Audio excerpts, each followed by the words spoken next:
Hey, yo, this is another video. I'm not going to do too much talking on this video. I'm going to do a lot more reading in this video and give you an example of what I'm talking about. So I'm going to start it out. Why are we really here? I mean, understand we come through the physical bodies of our parents, not appearance, but our parents, and manifest in a physical form, inside the body of your father to your mother, in gestational period. Then from gestational period, the light. From darkness comes light.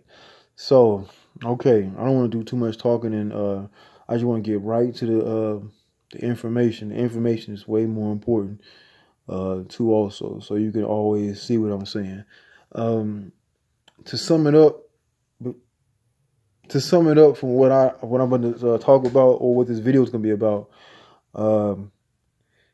number one, God is a hater, Hater, hater, man. I mean, the biggest fucking hater in the world. I mean, ever, of all time.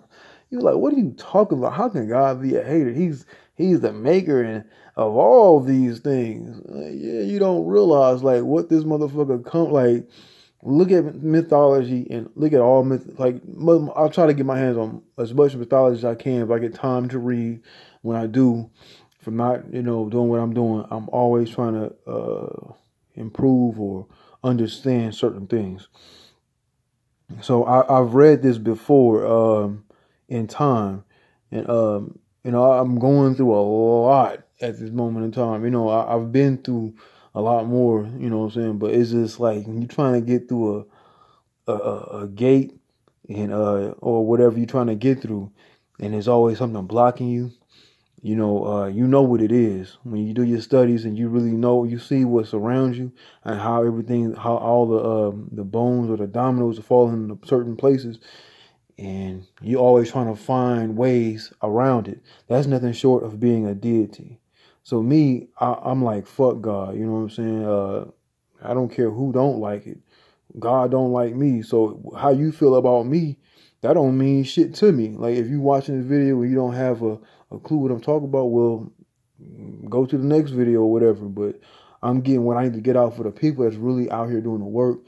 I'm really here to take it there. So everybody wants stuff. I don't really want stuff. I want the things I want is to bring to an end what I need to bring to an end. That's what I want. And you be like, what can you actually do to bring this shit to an end? Well, Armageddon, or to reveal that which is hidden. The hidden God, Amen. The hidden God, or the hidden Son. Amen is the hidden God, or the sun behind the sun, which is Sirius. The star Sirius is the actual sun that sheds the light. So 3 minutes and 42 seconds in, I think that's enough briefing and a summary of what I'm going to give you. So here goes. All right. The origins of evil in Hindu mythology. Wendy Doniger O'Flaherty. I haven't gotten to finish the book, but when I do get into it, it'll always be something. It's dealing with mythology, of course. You can read talking about the aspects of different occurrences with humans, gods, and demons. So let's get into it. All right, here we go. Indra performs horse sacrifices and Sama sacrifices in order to expiate the sin of having killed a Brahmin demon, an act which in Vedic times was not a sin but a much applauded feat, and one which Indra grew powerful enough to perform by receiving the offerings of the sacrifice. Indra is sometimes said to have won his throne by asceticism. Okay, the definition of asceticism is serve severe self-discipline and avoidance of all forms of indulgence for religious reasons. Indra is sometimes said to have won his throne by asceticism, but he is so frequently threatened by other ascetics that the common phrase fruits of asceticism could be glossed, becoming Indra, and so forth. Asceticism, unlike sacrifice, could only strengthen the enemies of the gods and do no good to the gods, although the gods themselves could produce ascetic power, even as they could perform sacrifices. Whereas in the first period, men were encouraged to imitate the gods. Men were brought into conflict with the gods by emulating them in the second period. This is a complex issue in Hinduism because religious activity could take so many different forms, some to be imitated, some not to be imitated. R.C. Zernir noted this danger of asceticism. The whole ascetic tradition, whether it be Buddhist, Platonist, Manichaean, Christian, or Islamic, springs from that most polluted of all sources, the satanic sin of pride, the desire to be like gods. We are not gods. We are a social, irrational. We are social, irrational animals designed to become rational, social animals. Well, check this out. In the ancient battle between, well, this part is in the jealousy of the gods. In the ancient battle between gods and demons, the gods were the younger brothers, the demons the older. They fought a bloody battle for Shri, and the gods conquered the demons and attained heaven. Nevertheless, certain Brahmins learned in the Vedas, obtained the earth, became deluded by pride, and assisted the demons. They became known as dogs, or the dog star, or Sirius star.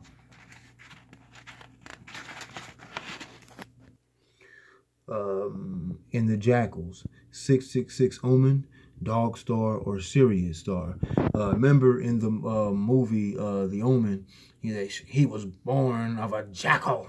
So it was talking about, Anubis or Anpu is actually a jackal, or the black dog. So when you look at it like that, that's why the Omen, when they said in the second one, you look in his, well, the first one too, he had 666 in a spiral in his hair. But it's just talking about highly melanated people with our type of hair, with a coil. 6 can be a 9, or 9 can be a 6.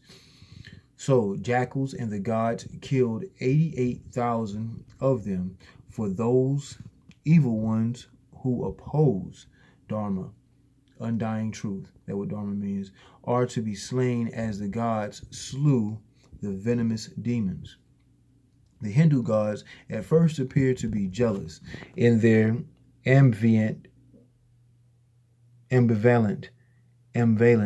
relationship with men. They are jealous of other gods in that they require men to sacrifice to them, though not necessarily to sacrifice only to them. They are generally tolerant in this respect, and they are also jealous of men, jealous enough to fight, to keep for themselves and to keep away from men those qualities which distinguish them, in particular the quality of immortality and the right to reside in heaven, for death and heaven distinguish man from God. The line between Hindu gods and man is not inalienably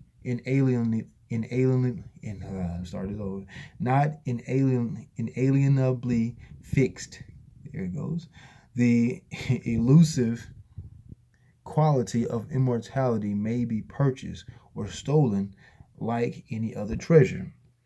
The qualitative superiority of anthropomorphically conceived gods and demons over man himself is at first only relative. They are neither omniscient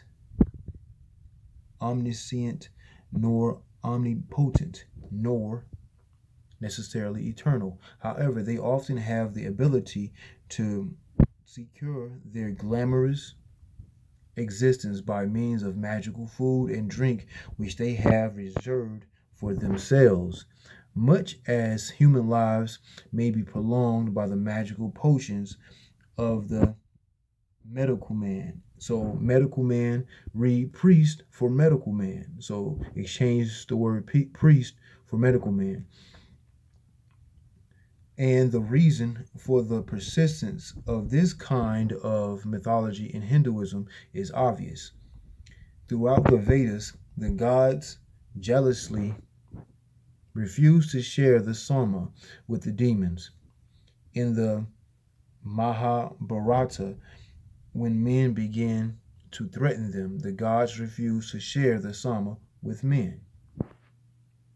From time to time, mortals become immortals, and the hierarchy is upset.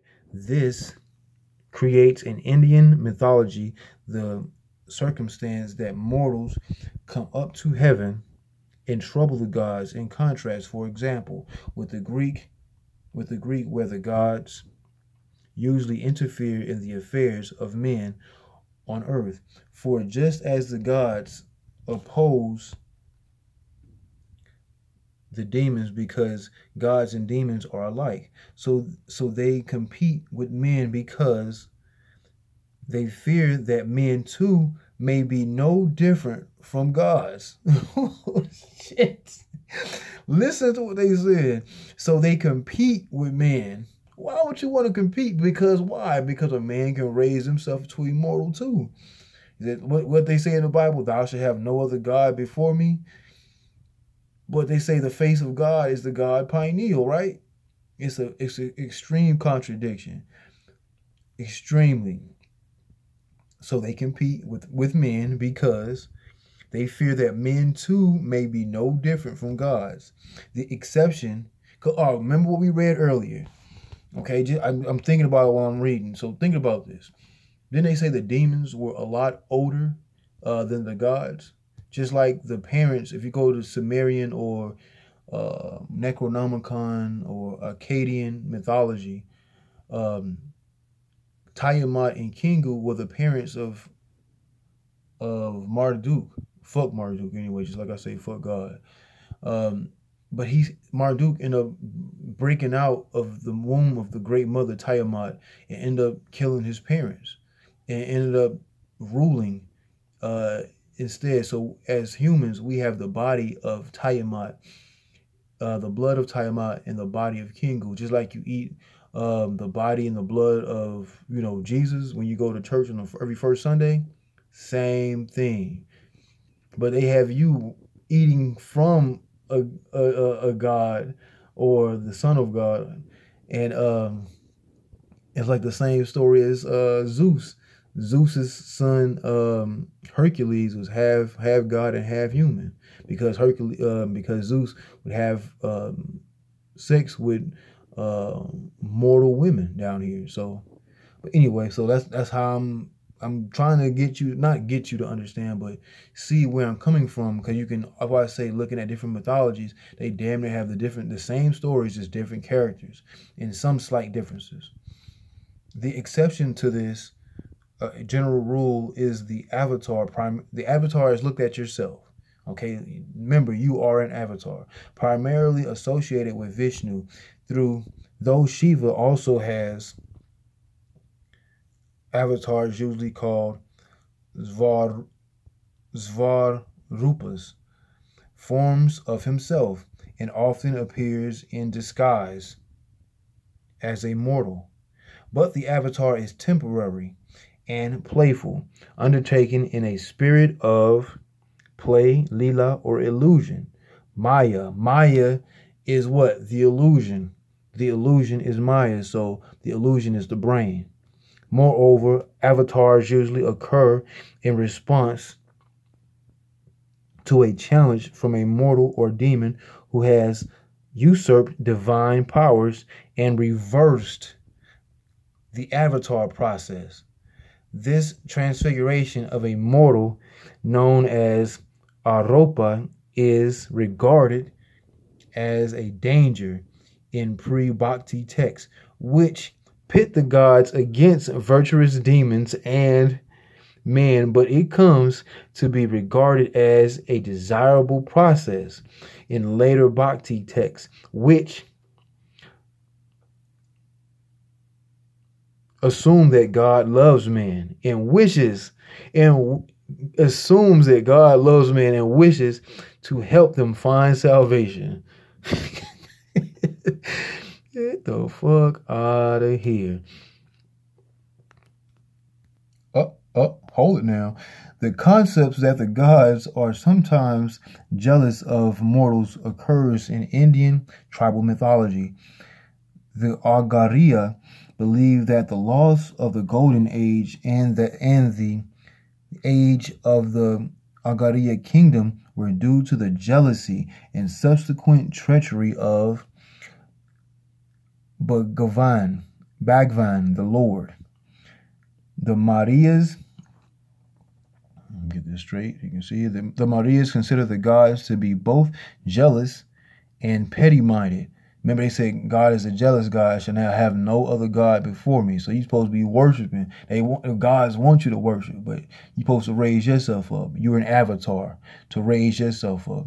A cold story from Bondi shows the supreme Chando so exasperated at the sight of the parents of mankind enjoying sexual intercourse that he killed them out of jealousy. A Kuruk tale describes how Mahaprabhu destroyed his own children for making too much noise. All right, let's keep it going. I am Brahman, the Godhead. Whoever among gods, sages, or men became enlightened to this, he became it all. Even the gods had no power to prevent him becoming thus, for he became their self.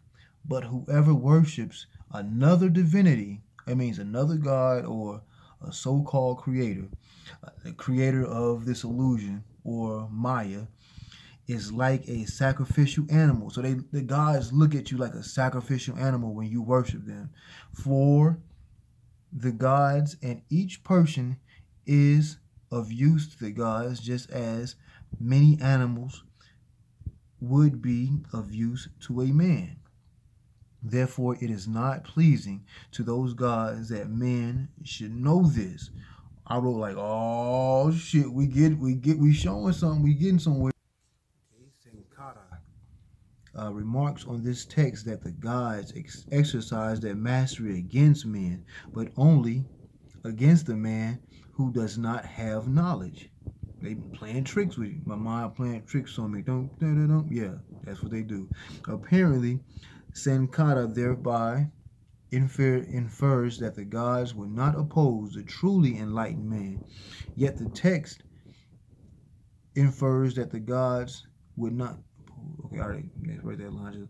Will not oppose the truly enlightened man. Yet the text does not say this. Quite the opposite.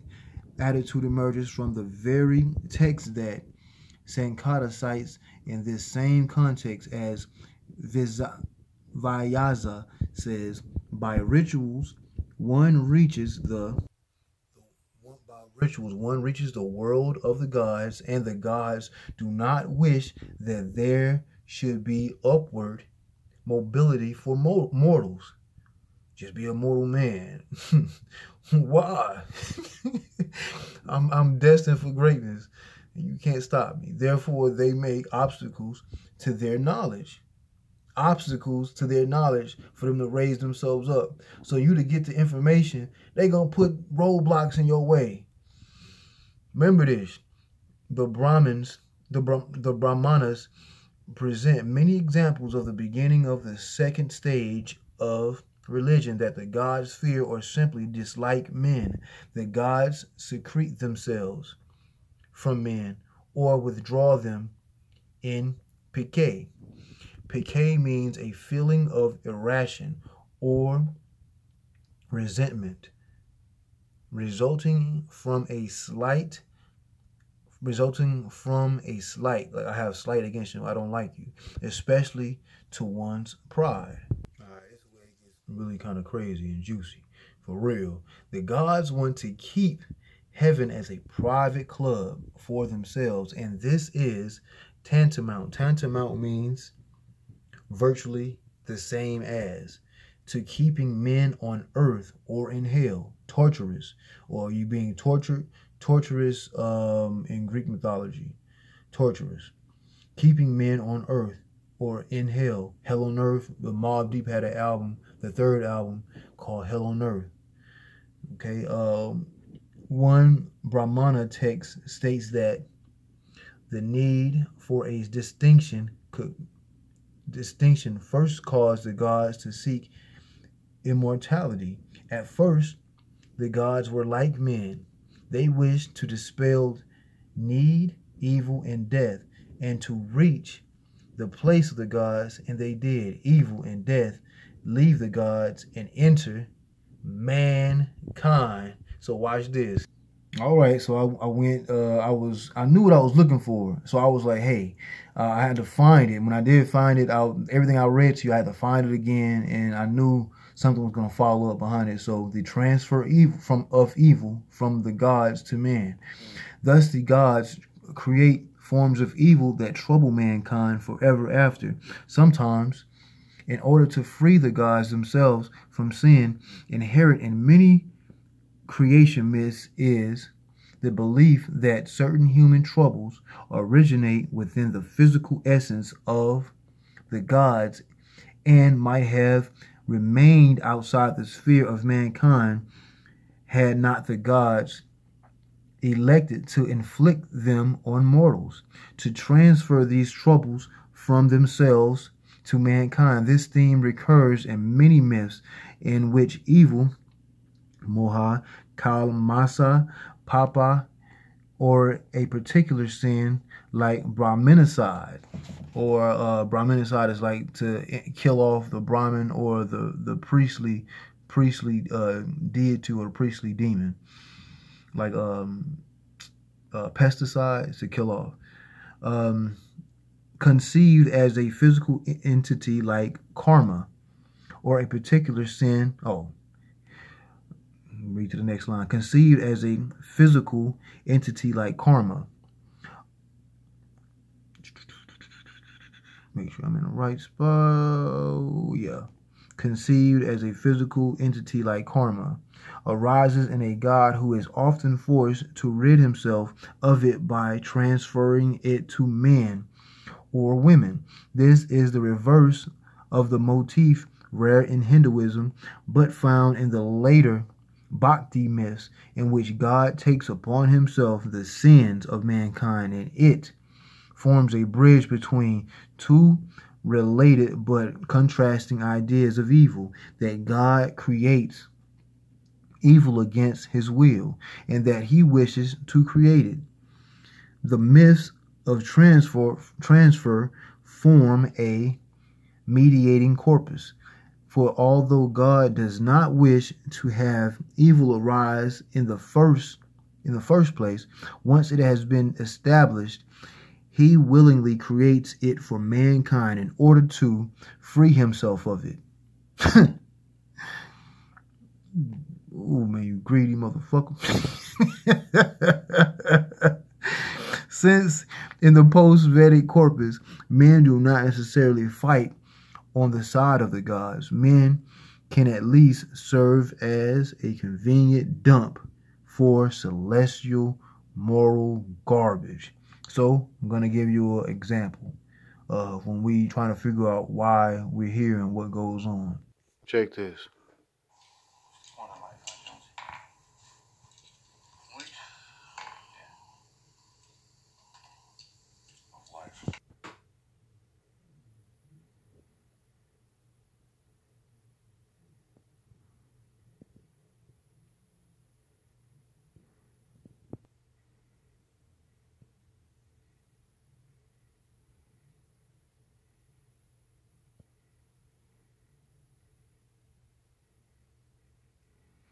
I'm doing it this way so certain things won't happen and try to block things. So when I'm recording this like this, you should be able to read the captions. Just pause it and just read the dialogue. That way you can able to get what I read, and also you can read what the dialogue is saying.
So these certain instances where we have a choice to make, but remember, this is all an illusion anyway. If it's all an illusion, we can do whatever we want here. So if we can do whatever we want here, the thing is, you can do whatever you want. Like sexually, you can raise your energy up if you know what you're doing. If you studying also, and if you read mythology, you becoming these deities are inside you. So you actually becoming these deities while you're doing that. So if you have a way to sexually make this happen, and you're able to in your studies, and you can raise yourself up, and it's going to be certain things outside of yourself trying to stop you, and those entities or gods trying to stop you, they know what you're doing, because if you look up the word Shakti, Shakti, that's power or sexual, it's energy, power, or sexual power. So when you use the goddess Shakti, go as long as you can without like uh, ejaculating, because you actually keeping that energy inside you and building yourself up. So when you're actually doing these things, as in of doing what you need to do or want to do in order to get a goal accomplished, to raise yourself up, it's always going to be some roadblocks. These roadblocks are placed there for a reason, so you can't raise yourself to be what? The best version, or the Godhead, or the deity head. Remember how I read earlier, they don't want you to, they want themselves to be the only ones that's raised up. And if you they see a certain energy, that's what we are, just energy in a physical body, held in a physical body. They'll do anything possible to slow that down, anything possible. So if you here just to have things and just to get an experience, you're young. You're young on this third dimensional plane. When it clicks for certain people, and they want to do something a lot different, it's a lot harder. It's definitely a lot harder. Trust me, I know.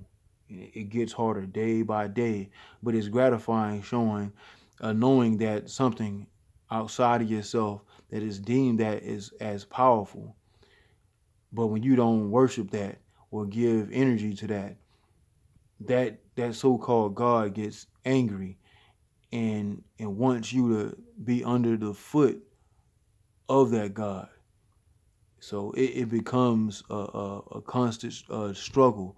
But remember, struggle brings power. When you like, if you lifting the same weights over and over, and it's like, oh, I can just keep doing this. You're not really gaining no muscle. But if you put some more weight on it, or do it do a lot more reps, you actually making yourself stronger or raising yourself up. So in other words, how I live it, I say fuck God, and I mean that shit, nigga.